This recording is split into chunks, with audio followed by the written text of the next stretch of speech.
Something strange is happening in tennis right now, and it's not about forehands, rankings, or Grand Slam titles. It's happening behind the scenes, quietly, but it's shaking the sport in a big way. Coaches are leaving. Partnerships are collapsing. And even the most stable teams are suddenly breaking apart without warning. And the latest twist? It involves Daniil Medvedev's former coach, and a 20-year-old rising American who just lost a key figure in his corner after only a few months. Let's rewind for a second, because this story didn't start today. When Daniil Medvedev and Gilles Cervara ended their partnership after 8 incredibly successful years, it felt like the end of an era. This wasn't just another coach-player split. This was a team that built something special together. 20 titles. A Grand Slam. A playing style that confused and frustrated almost everyone on tour. So when they went their separate ways, fans were stunned. There wasn't a huge scandal. No dramatic fallout. Just a quiet ending to one of the most effective partnerships in modern tennis. But then came a new chapter. At the start of 2025, Gilles Cervara took on a fresh challenge. He joined forces with Nishesh Basavareddy, a young American talent with growing expectations around him. It looked like the perfect reset. A proven coach with years of elite experience teaming up with a hungry, rising player trying to make his mark. The partnership began at the Medvedev Academy in France, a place known for shaping champions. There was optimism. There was curiosity. People wanted to see how Cervara would adapt his coaching style to a new generation. But just 4 months later, it was over. Out of nowhere, Cervara announced that he had decided to walk away. No long build-up. No gradual signs. Just a sudden ending that caught many off guard. And what made it even more interesting was his explanation.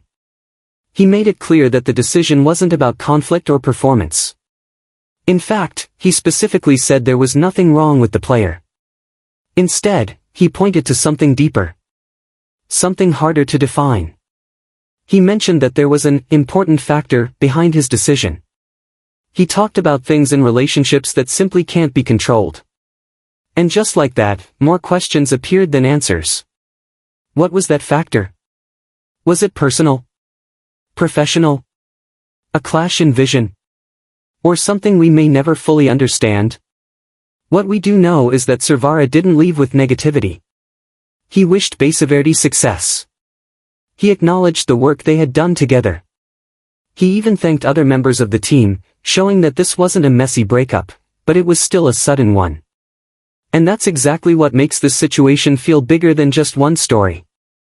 Because this isn't happening in isolation.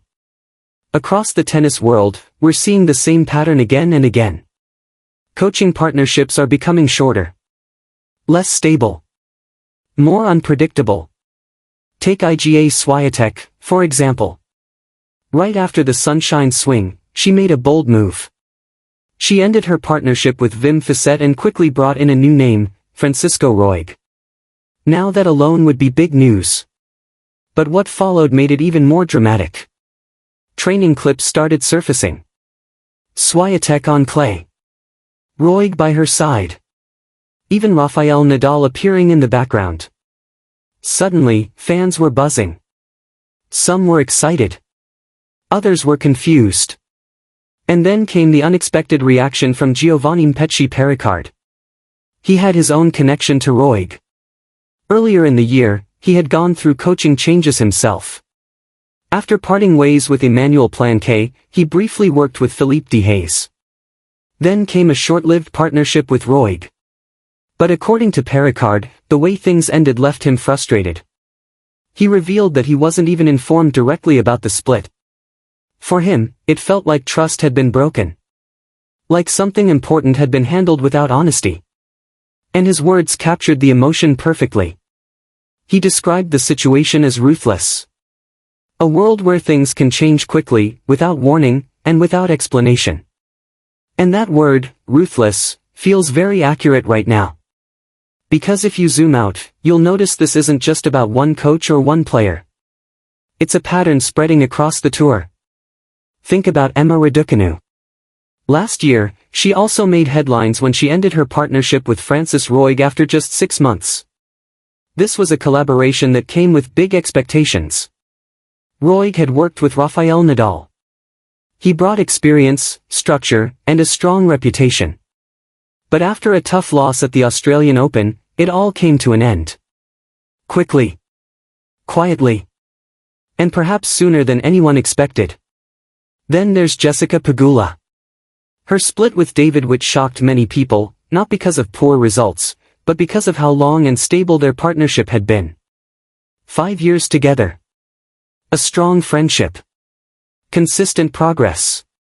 And yet, after an early exit at the Australian Open, it was over.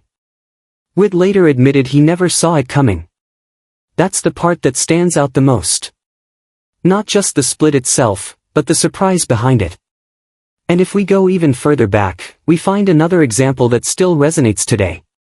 Victoria Azarenka and Sam Sulek. This was a partnership that reached the very top of the sport. 2 Grand Slam titles.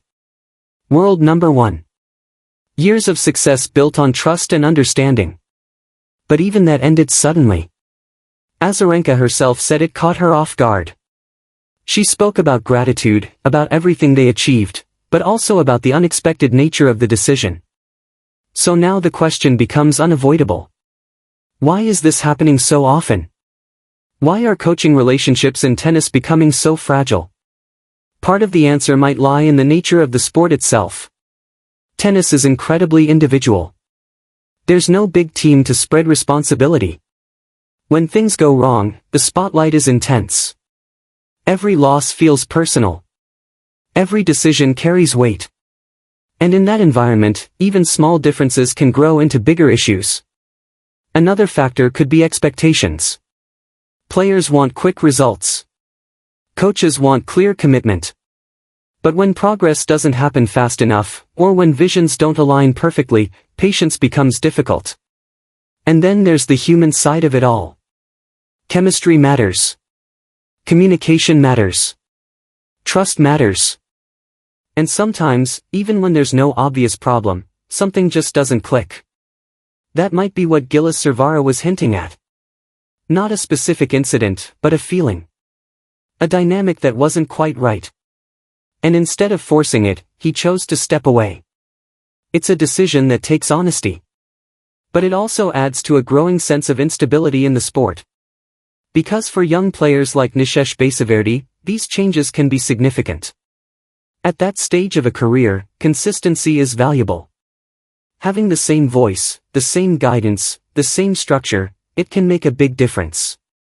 So when a partnership ends after just a few months, it raises questions about development. About direction. About what comes next. At the same time, it also shows how competitive tennis has become. Everyone is searching for the perfect formula. The right coach. The right system. The right mindset.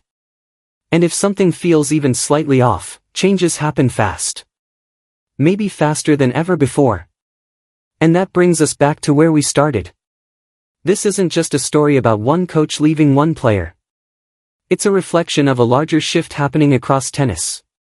A shift where stability is no longer guaranteed. Where even successful partnerships can end without warning. Where the behind-the-scenes decisions are becoming just as dramatic as the matches on court. So now, the big question is this a temporary phase? Or is this the new normal in tennis? Are we going to see more short-term partnerships? More sudden announcements? More surprising splits that leave fans trying to piece together what really happened? Or will things eventually settle down? One thing is certain. The game is changing. Not just in how it's played, but in how it's managed. And as fans, we're watching a different kind of drama unfold. One that doesn't always have clear answers. One that happens off the court, but still shapes everything we see on it. So what do you think? Are these constant coaching changes helping players evolve faster, or are they creating more instability in the long run? Let me know your thoughts in the comments, because this conversation is just getting started. And trust me, the next twist might be right around the corner. Thanks for watching Tennis Desk. If you enjoyed this video, make sure to hit the like button and subscribe for more deep dives into the biggest stories in tennis. Turn on notifications so you never miss an update, and drop your thoughts in the comments because your opinion always matters here. I'll see you in the next one.